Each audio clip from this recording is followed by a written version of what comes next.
नमस्कार मित्रांनो, स्वागत आहे तुमचं एका नव्या व्हिडिओमध्ये। या व्हिडिओमध्ये आपण पाहणार आहोत PCMC ते निगडी दरम्यान होणाऱ्या मेट्रोबद्दलची संपूर्ण माहिती।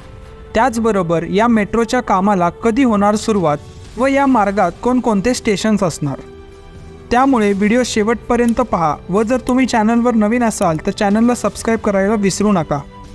तर मित्रांनो, पुणे मेट्रोच्या स्वारगेट ते पिंपरी चिंचवड महापालिका या मार्गाचे विस्तारीकरण पुढे निगडीपर्यंत होणार आहे।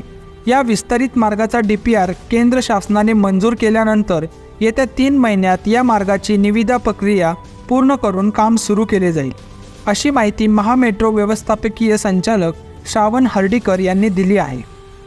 पिंपरी ते स्वारगेट या मेट्रो मार्गावर पहिल्या टप्प्यात पिंपरी ते फुगेवाडी या दरम्यानपासून मेट्रो सेवा सुरू झाली, तर सद्यस्थितीत पिंपरी ते सिव्हिल कोर्ट दरम्यान मेट्रो धावत आहे।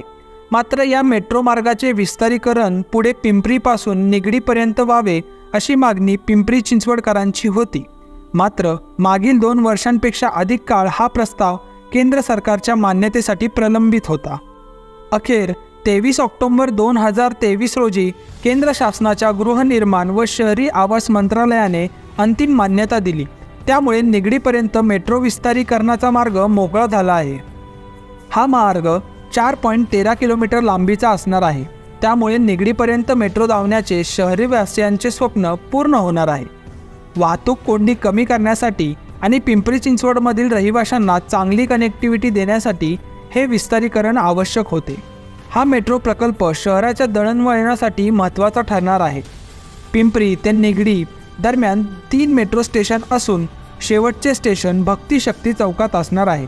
मेट्रो मार्गासाठी जागेच्या भूसंपादनाची आवश्यकता भासणार नाही, परंतु स्टेशनसाठी रस्त्याच्या बाजूने काही जागेचे भूसंपादन करावे लागेल।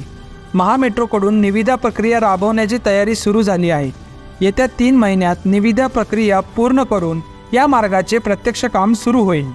विस्तारित मेट्रो मार्गाचे काम जलद गतीने करण्याचा प्रयत्न राहील। 3 वर्षात या मार्गावर मेट्रोतून प्रवासी वाहतूक करण्याचे नियोजन आहे। तर मित्रांनो, PCMC ते निगडी या दरम्यान होणाऱ्या मेट्रोबद्दल तुमचे काय विचार आहेत कमेंटमध्ये सांगायला विसरू नका।